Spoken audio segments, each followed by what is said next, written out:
संभाग मुख्यालय के सबसे बड़े सरकारी अस्पताल आरबीएम की नई बिल्डिंग में लगी बड़ी लिफ्ट पिछले 6 दिन से खराब है।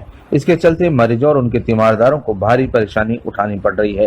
परेशानी की वजह इसलिए भी है क्योंकि 6 मंजिला इमारत के सभी ओपीडी और इंडोर वार्ड बिल्डिंग की ऊपरी मंजिलों पर है, लेकिन बिल्डिंग में चढ़ने उतरने के लिए रैंप नहीं होने से सीढ़ी द्वारा एक छोटी लिफ्ट से ही काम चलाना पड़ रहा है। अस्पताल प्रशासन का दावा है कि बड़ी लिफ्ट में करीब 2 लाख रुपए की एक मोटर खराब हो गई, जिससे गारंटी पीरियड होने के कारण कंपनी को बदलना है। खराब पड़ी लिफ्ट को ठीक कराने के लिए रोजाना कोशिश हो रही है, लेकिन उसका कोई नतीजा नहीं निकल पा रहा। अब छोटी लिफ्ट को केवल डॉक्टर्स और मेडिकल स्टाफ के लिए ही आरक्षित है। उसमें करीब 1500 मरीजों और उनके अटेंडेंट को मिलाकर करीब 5000 लोगों का लोड आ गया है। हालात तब है जबकि भरतपुर जिले के 4 मंत्री राज्य सरकार में जिम्मेदार विभागों में बैठे हैं।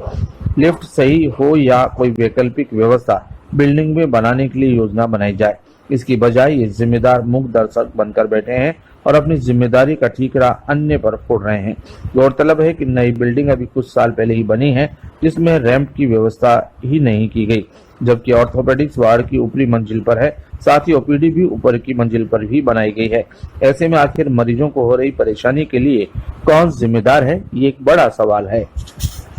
देखिए, हमारे पास मैन पावर की सैंक्शन इतनी ज़्यादा नहीं है, तो कई बार ये होता है कि हमें आवश्यकता के हिसाब से कुछ मैन पावर को हटाना पड़ता है। तो खुद मैंने ये देखा है कि लिफ्ट ऑपरेटर्स का ये रहता है कि जैसे ही हमारी ये बात आती है निकल कर कि हमें लिफ्ट ऑपरेटर को हटाना है क्योंकि हमें उनकी यूटिलिटी नहीं लगती, तो उसी के प्रतिशोध स्वरूप कोई ना कोई लिफ्ट का पार्ट ऐसा कर दिया जाता है जिससे कि लिफ्ट का संचालन रुक जाए।